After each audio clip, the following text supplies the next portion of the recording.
Bueno, les voy a mostrar cómo resolver algunos puntos del siguiente trabajo que está relacionado con la reactancia inductiva. ¿Sí? Cuando nosotros resolvíamos los circuitos cuando estaban en cuarto año, eh, en general lo que hacíamos era plantear un circuito con varias resistencias, ya sea en serie, paralelo o circuitos mixtos, y la fuente de alimentación no variaba su voltaje, era un voltaje constante. En este caso tenemos la variación senoidal que ya vimos en el punto anterior. Esa variación senoidal lo que va a producir en circuitos con resistencia, ¿sí? Ahora estamos viendo esto, ¿sí? Receptores elementales de corriente alterna, ¿sí? Eh, si planteamos, le voy a mostrar, si planteamos, esta es la fuente que estábamos viendo, ¿sí? Vamos a suponer que tenemos una fuente de 25 Hz, es decir, 25 ciclos completos en un segundo, y vamos a editar, tiene en este caso 10 voltios, vamos a dejar 12 voltios, solo para cambiar la amplitud. Fíjense, acá está en 10, ahora cuando reinicie esto va a empezar en 12, ¿sí? Ahí va llegando el 12 y va mostrando, este es el valor máximo, 12 voltios, ¿sí? Si pongo parar voy a poder señalar en los distintos puntos y ver cuánto tiempo pasó y qué valor de voltaje está tomando en ese instante de tiempo, ¿sí? Ahí tenemos para 49,93, que sería 50 milisegundos, el voltaje es 12, ¿sí? Para esta frecuencia. Bueno, ahora, esto es voltaje, el voltaje en los terminales de eh, de esta fuente. Es decir, empieza con un voltaje que está en cero, luego va subiendo, si yo mido este terminal con respecto a este. Es decir, pongo un multímetro, ¿sí? El multímetro, el tester que conocemos. Si pongo el multímetro, a ver, uno así, como el que tenemos en el taller o que tienen ustedes también. En este caso ponen el terminal, el negativo, el negro, en uno de los extremos y el positivo en el otro de los extremos de esta fuente. Y si pudiéramos medir tan rápido como estaba ocurriendo esta oscilación, veríamos que por un instante de tiempo está positivo y por el otro negativo.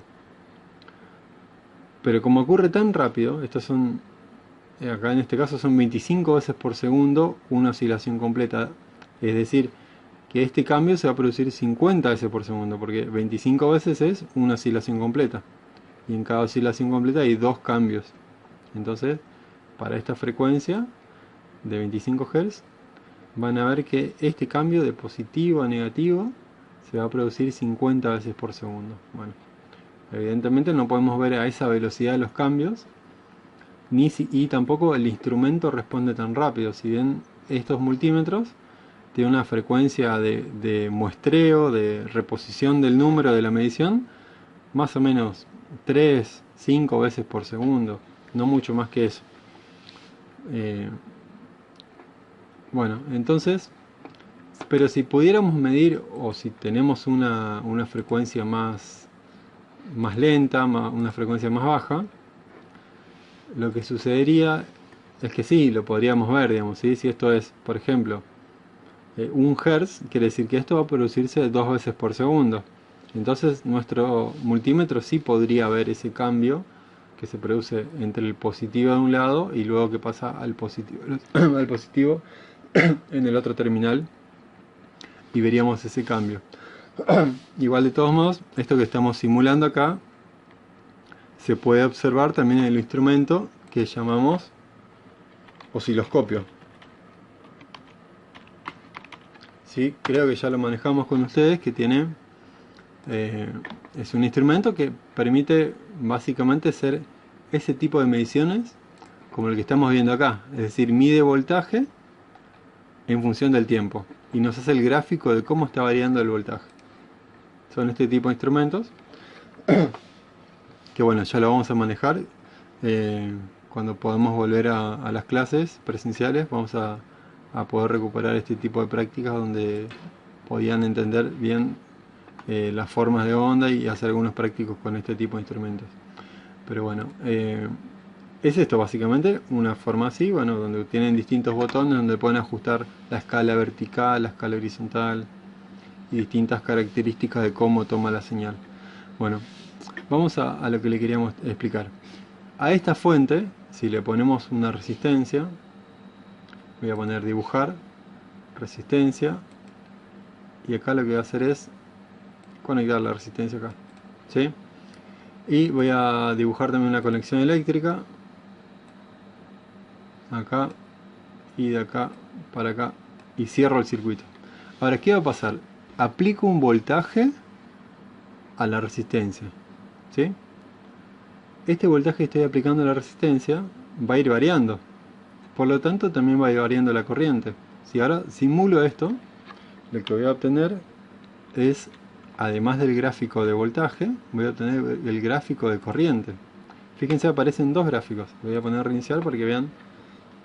Los dos están, como se dice, en fase. Al decir que están en fase, estoy diciendo que los valores de cruce por cero, acá, y los valores máximos, es decir, los picos de las dos señales, ocurren al mismo instante de tiempo. Esta señal está en fase, entonces. El voltaje y la corriente en una resistencia están en fase. Ocurren al mismo instante. Cosa que vamos a ver que no ocurre cuando tenemos una bobina, que es una bobina, es un inductor, una bobina es un alambre de cobre aislado, esmaltado, que está enroscado sobre un núcleo magnético o sobre aire. Vamos a poner bobina y vamos a buscar una imagen a ver si aparece bobina y fuente. Es esto básicamente, esto es una bobina, lo van a ver seguramente en una fuente, es una parte importante de las fuentes porque actúa como filtro. Eh, También se usa para elevar la tensión. También acá, esto que ven acá, me hace acordar a los cargadores de celulares que son sin enchufar, digamos que son por inducción. Bueno, hay una serie de aplicaciones. Esto que está acá, por ejemplo, es una bobina que se usa para calentar elementos metálicos. Se pone acá el elemento metálico, por ejemplo, una punta que se quiere templar, se calienta acá y después se hace el proceso de templado para lo que es los talleres, por ejemplo. Bueno, y tiene infinidad de usos, fuente de alimentación y en general es algo muy necesario en los circuitos eléctricos de mediana complejidad. Y forman parte de motores, por ejemplo, las bobinas y también de los transformadores. Entonces es algo que tienen que entender cómo se realizan los cálculos. Que vamos a seguir haciendo, por supuesto, durante los años que faltan para terminar el colegio. Si van a seguir viendo este tipo de cálculos, lo vamos a seguir viendo. Bueno, venimos acá. Ahora les estoy mostrando esto, ¿sí? Lo que decía es que si ponemos una resistencia, la corriente y el voltaje se va a calcular con la ley de Ohm. Pero ¿qué pasa? Se va a calcular para cada instante de tiempo. Si yo aplico acá, por ejemplo, tenemos, en este caso es, acá vemos 11,992 voltios. Si yo hago 11,992 voltios dividido 1 kilo ohm, me va a dar esta corriente que está acá, ¿sí? Para este instante de tiempo me da este voltaje y este valor de corriente. Y así voy a ir haciendo para cada instante de tiempo. Fíjense que es algo totalmente impráctico. Si yo le pregunto qué corriente está consumiendo su computadora cuando está enchufada o el celular cuando está cargando, y me van a decir, bueno, depende del instante de tiempo. Y tienen razón en parte, pero para eso es que se usa el valor eficaz. Entonces nos olvidamos de todas estas variaciones y decimos el valor eficaz de esta corriente, de este voltaje, perdón, es, bueno, lo calculamos. Fíjense, acá tenemos 12 voltios máximo y lo calculábamos haciendo, voy a borrar acá, 12, que es el valor de pico, dividido, lo voy a poner como la expresión, a ver, para que parezca como lo van a escribir en la carpeta, 12 voltios dividido raíz de 2. Y esto da 8,48. Es decir, para esta fuente el valor eficaz es 8,48 voltios. Entonces puedo olvidarme de estas variaciones y decir que en promedio puedo considerar, no es un promedio, después lo vamos a ver bien, pero puedo considerar como que si esto fuera una fuente de ese valor constante. A lo largo del tiempo me va a dar un equivalente, es decir, en vez de tomar todas las variaciones, digo, bueno, con 8,48 voltios produzco el mismo efecto sobre esta resistencia que si tengo estas variaciones. ¿Sí? Entonces nos pasamos de estar calculando para cada punto a hacer un solo cálculo y decir, bueno, el valor eficaz del voltaje es este que está acá, 8,48 voltios, y el valor de la corriente lo podemos calcular también para cada instante de tiempo o calcular el valor eficaz. Y el valor eficaz de la corriente va a ser aplicando la ley de Ohm, que es voltaje dividido resistencia igual a corriente, nos va a dar el valor eficaz de la corriente si tomamos el valor eficaz de la tensión. Esto es decir, voltaje dividido resistencia igual a corriente. Voltaje eficaz dividido resistencia igual a corriente eficaz. Entonces tenemos ese valor que va a ser continuo para todo la variación de esta tensión, que no interesa en general, sino que nos interesa el valor eficaz. Por eso nosotros conocemos que tenemos 220 voltios en nuestra casa. Y casi nadie sabe en principio que hay 311 voltios de máximo.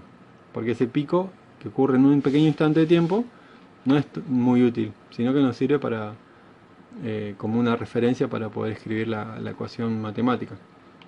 Pero sabemos que el valor eficaz es 220. Bueno, ahora esto que ven acá, fíjense lo que decía que estaba en fase, es decir, que ocurra al mismo instante de tiempo el voltaje y la corriente, es decir, los ceros y los máximos.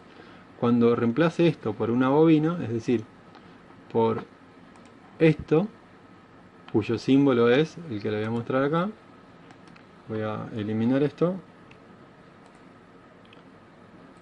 vamos a eliminar acá y voy a poner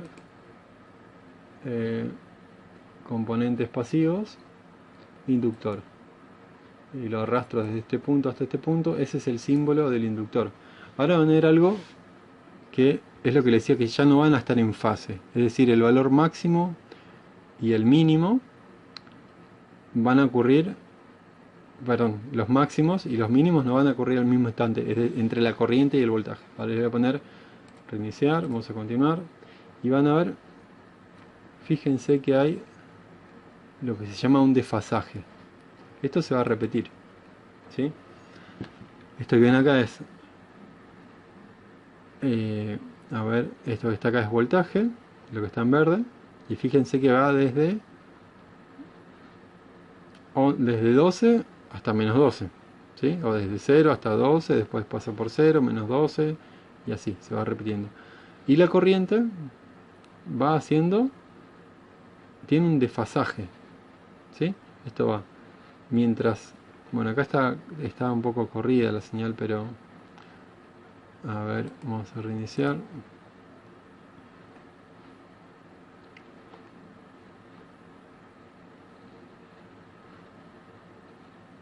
Bueno, a ver, quiero ver. Vamos a editar, está bien, aproximación. Ok. Esto tiene resistencia.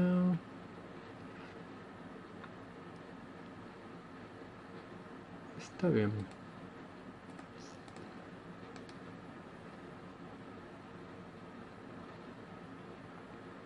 Bueno, fíjense entonces, lo que les decía es que cuando uno está en 0, el otro está en el máximo, ¿sí?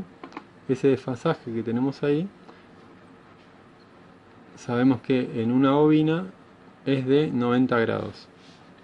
Ahora lo vamos a ver bien, o en algún momento lo vamos a ver mejor, qué significa que sea de 90 grados. Básicamente, si lo analizamos así, es 2pi radianes, habíamos dicho que era 360 grados, una vuelta completa. Bueno, si seguimos dividiendo eso hasta 90 grados nos va a dar que estamos en, si se acuerdan, el sistema de coordenadas cartesiano, tenemos el eje de la abscisa y de las ordenadas, que sería algo así, las ordenadas y la abscisa.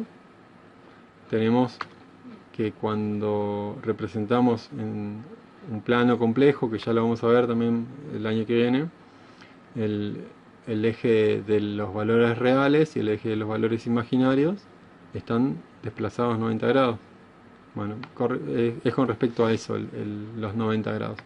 Y acá lo van a ver, esos 90 grados lo van a ver en el gráfico, como esto que les decía, que cuando uno es máximo, bueno, en realidad esto que está acá debería estar acá abajo, ¿sí? Es un problema de la simulación, pero debería ir acá abajo debería ser, mientras esto es 0, esto debería ser negativo. Pero bueno, se ve un poquito más adelante, acá se ve, vamos a parar, que cuando esto es máximo, la corriente es 0. Ahí ya se acomoda porque acá todavía no había corriente. Entonces cuando este es máximo, acá es 0. Bueno, y esto se va a repetir.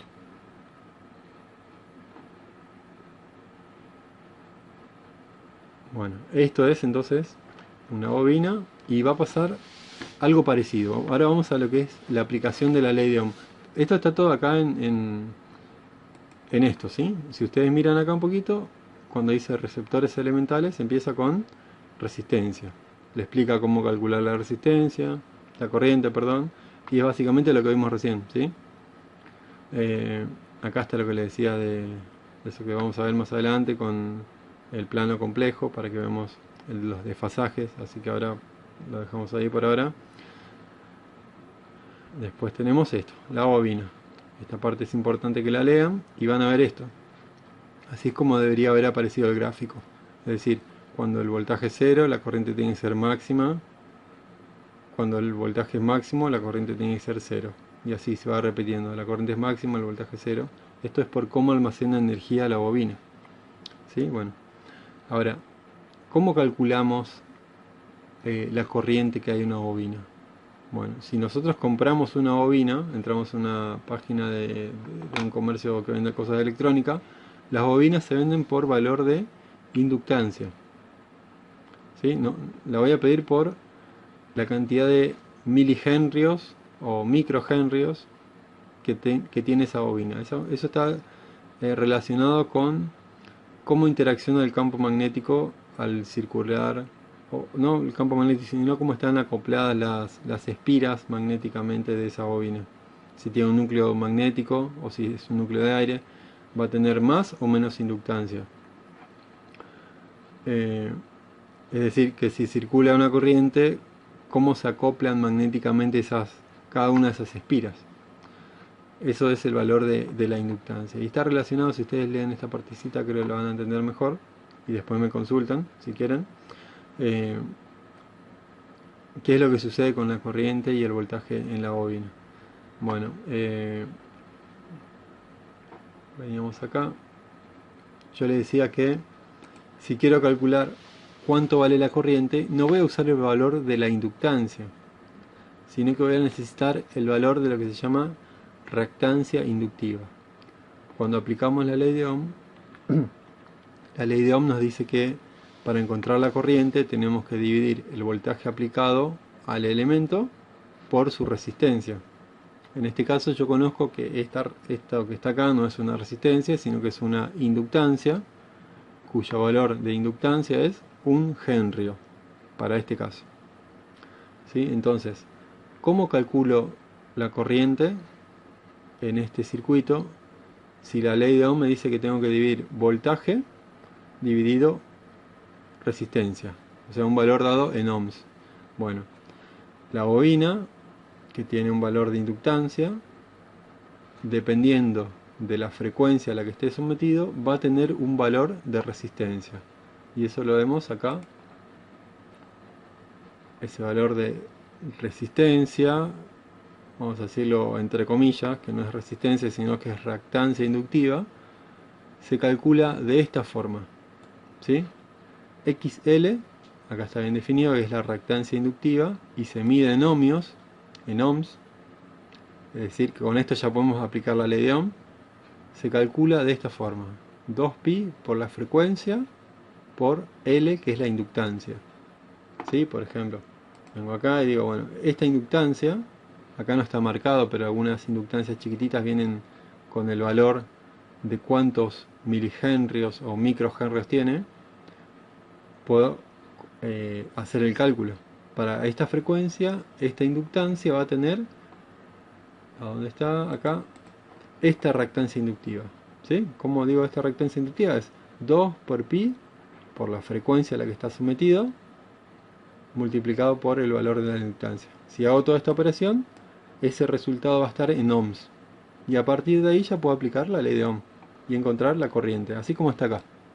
¿Sí? Ustedes encuentran este valor de XL, que sale a partir de esta expresión, y realizan la ley de Ohm. Esto es ley de Ohm, voltaje dividido el valor de resistencia que presenta esa bobina para esa frecuencia, que sería, no digan resistencia, sino que es reactancia inductiva.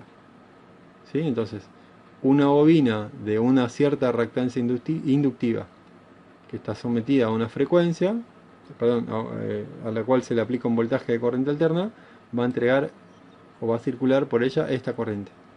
Igual que la ley de Ohm. Intensidad igual a voltaje dividido resistencia, era la ley de Ohm. Acá es intensidad igual a voltaje dividido reactancia inductiva. Y ahí obtenemos, vamos a sacar el circuito, en este caso la fuente, voy a poner acá, editar para que veamos cuánto era la fuente, era 12 voltios máximo. ¿Sí? Dijimos que el valor eficaz era este que estaba acá, 8,48. Entonces yo digo 8,48 dividido un henrio, no puedo hacer eso, eso está mal, tengo que dividirlo por el valor que está acá. Un henrio es L. Un henrio lo tengo que multiplicar por la frecuencia y multiplicar por 2pi. Entonces voy a dejar acá anotado, acá arribita voy a dejar anotado para que nos quede el dato solamente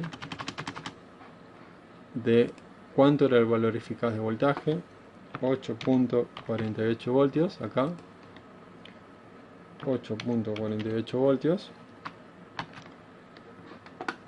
para que podamos hacer eso que les estoy diciendo de encontrar cuánto vale para este circuito con esta fuente, esta frecuencia. Dijimos que era 12 voltios de valor de pico, 8,48 valor eficaz y una inductancia de 1 henrio. Vamos a ver cuánta resistencia tiene. Y para esto dijimos que tenemos que aplicar esta expresión. ¿Sí? Tenemos la inductancia valía 1 henrio, pero tenemos que hacer 2 multiplicado por pi, multiplicado por la frecuencia que era 25 Hz, multiplicado por la inductancia que era 1 henrio. Ahí me va a dar 157 ohms. ¿Sí? Esta inductancia a esta frecuencia de 25 Hz, es decir, una inductancia que tiene 1 henrio, la unidad de inductancia es henrio o Henry, es 1 en este caso, multiplicado por la frecuencia a la que está sometido, multiplicado por pi y multiplicado por 2. Eso me da que esta bobina va a tener esta resistencia. ¿Sí? Entonces, ¿cómo calculaba la intensidad para este circuito?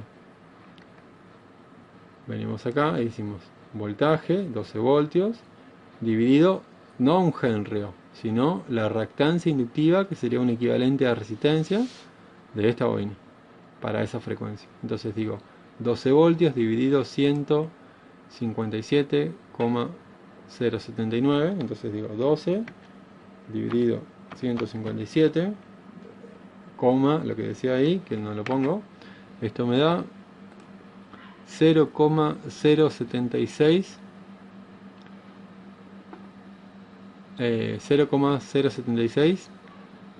amperes. Pero ¿qué pasa? Yo cometí un error, o no, depende cómo lo veamos. Esto que está acá es valor de pico. Valor de pico solamente va a valer en este instante de tiempo, cuando el voltaje sea máximo. ¿Qué era lo que tenían que hacer? Hacer el valor eficaz, para que esto valga a lo largo del tiempo.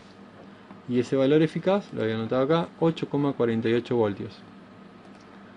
Entonces, 8,48 voltios dividido 157 ohms. Y me da un valor de 0,054 amperes. Esto sería 54 miliamperes. Entonces ahí encontramos el valor eficaz de la corriente para este circuito. ¿Sí? Lo mismo van a hacer cuando tengan otros valores de inductancia. Van a tener que encontrar los valores de reactancia inductiva de esa inductancia o de esa bobina. Y acuérdense que la reactancia inductiva depende de la frecuencia. Si aumenta la frecuencia, miren acá en la ecuación, está multiplicando por la frecuencia. Si aumenta la frecuencia, estoy multiplicando por un número más grande. Entonces va a aumentar la reactancia inductiva. Y esto se hace más grande, ¿no? Aumenta la frecuencia, aumenta la inductancia. Baja la frecuencia, baja la inductancia. Bueno, con esto creo que ya pueden resolver el punto 1, que es la reactancia inductiva, cuál es la unidad de la misma. Después tenemos cuál es la expresión matemática para calcular el valor de la reactancia inductiva y qué representa cada uno de los términos. También está en el apunte acá, fíjense lo que representa cada uno de los términos. Después, ¿qué pasa con el valor de reactancia inductiva? ¿Se aumenta la frecuencia y si disminuye la frecuencia? Les expliqué recién, analizando la ecuación. También pueden resolver esto. Y bueno, acá dice, si una bobina tiene una inductancia de 10 milihenrios, acá miramos la expresión, 10 milihenrios, ahora vamos a mirar, y forma parte de un circuito cuya fuente de alimentación tiene una frecuencia de 50 Hz. ¿Cuál será la reactancia inductiva? Entonces tenemos frecuencia y tenemos inductancia. Y nos pide XL, que es reactancia inductiva. Entonces miramos esto y tenemos que aplicar esta expresión. Nos pide XL, reactancia inductiva, y nos da el dato de la frecuencia y de la inductancia de esa bobina. Entonces aplicando esta ecuación vamos a encontrar cuánto vale esa reactancia inductiva. Entonces este ya también estaría resuelto en este video, o lo podrían resolver con este video. Y ahora vamos a ver el punto 5. Calcule la reactancia inductiva. Esto es lo mismo que el punto 4, pero para distintas bobinas. Acuérdense solamente que los múltiplos o los submúltiplos en la calculadora lo pueden poner como por 10 elevado a la, en este caso mili, a la menos 3. Cuando es micro lo escriben por el valor, en este caso 22, por 10 a la menos 6. Acá arriba sería 100 por 10 a la menos 3. ¿Sí? Acá les muestro cómo tienen que escribir este valor cuando ponen el valor de, en este caso, a ver, la inductancia. ¿Sí? Sería 22 por 10 elevado a la menos 6.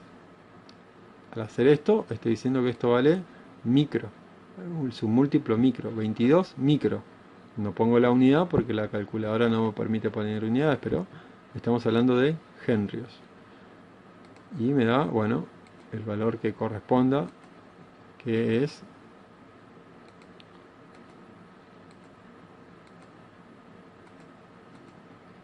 0,00022 henrios. Esto para que sepan solamente, ¿sí? Cuando ponen el valor en la ecuación, en esta ecuación, tienen que escribir el valor de cada magnitud, es decir, frecuencia o inductancia, sin los múltiplos ni submúltiplos. Tienen que escribir el valor con su unidad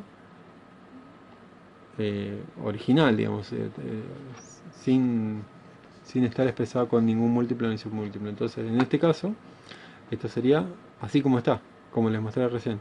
0,00022 henrios. Ese es el valor que tienen que poner cuando ponen L. Y la frecuencia, ya se la da arriba, 5 kHz. 5 kHz, kilo es 1000, es 10 a la 3. Sería 5000 Hz y 22 microhenrios, que lo van a poner así. 0,00022. La frecuencia va a ser 5000. Y faltaría por 2 y por pi. Les hago este que está acá, les muestro cómo sería. Esto va a ser así, con esta expresión. XL, 2 por pi por F por L. 2pi por la frecuencia por la inductancia. Miramos acá, abro la calculadora. Vamos a poner 2 por, aprieto Shift, pi, para que se marque con el pi tengo que apretar Shift, por la frecuencia, 5 kHz. Puedo poner 5000 o puedo poner 5 por 10 a la 3. 5 por 10 a la 3 es 5000. 10 a la 3 es igual a kilohertz. Lo dejo así.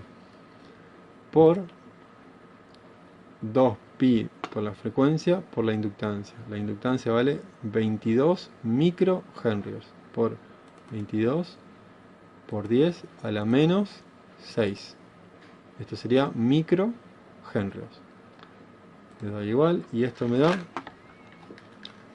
que es igual a 0,91 ohms. ¿Sí? Estoy calculando reactancia inductiva. Entonces de acá obtuve que XL, que es reactancia inductiva, es igual a 0,69 ohms. 0,69 ohms. ¿Sí? Y lo mismo van a hacer con los demás valores que están acá. Bueno, acá dice milihertz, pero esto sería milihenrios. Bueno, encuentran los demás valores de inductancia, de reactancia inductiva. Y el punto 5, calcule los valores de reactancia inductiva de la bobina. Una bobina habla en este caso, acá hablaba de una frecuencia y distintas bobinas. En el punto 5 dice una bobina que va a ser sometida a distintas frecuencias.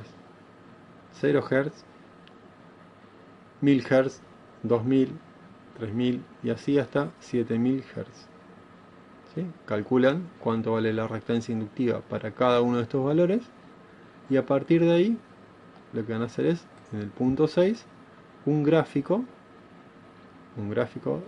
en un sistema de coordenadas cartesianas, donde en el eje de las ordenadas, es decir, en el eje de la y, donde dibujaban la y en general, la coordenada y, van a poner el valor de la reactancia inductiva, y en el eje de la abscisa, es decir, en el eje de x, en este caso va a ser lo que le pido acá es que, a ver, en el eje vertical represente los valores de reactancia y en el eje horizontal, la abscisa, los valores de frecuencia, es decir, para arriba reactancia y horizontal frecuencia, y van a ir graficando qué va pasando a medida que aumenta la frecuencia. ¿Sí? Va a empezar en 0 Hz, 1000 Hz, 2000 Hz, 3000 hasta 7000, y a partir de ahí qué pasa con la reactancia, sube, baja, qué hace. Bueno, eso lo van a ver una vez que lo grafiquen. Bueno, y ahí terminaría este trabajo. Con esto pasaríamos al siguiente trabajo, que es reactancias capacitivas.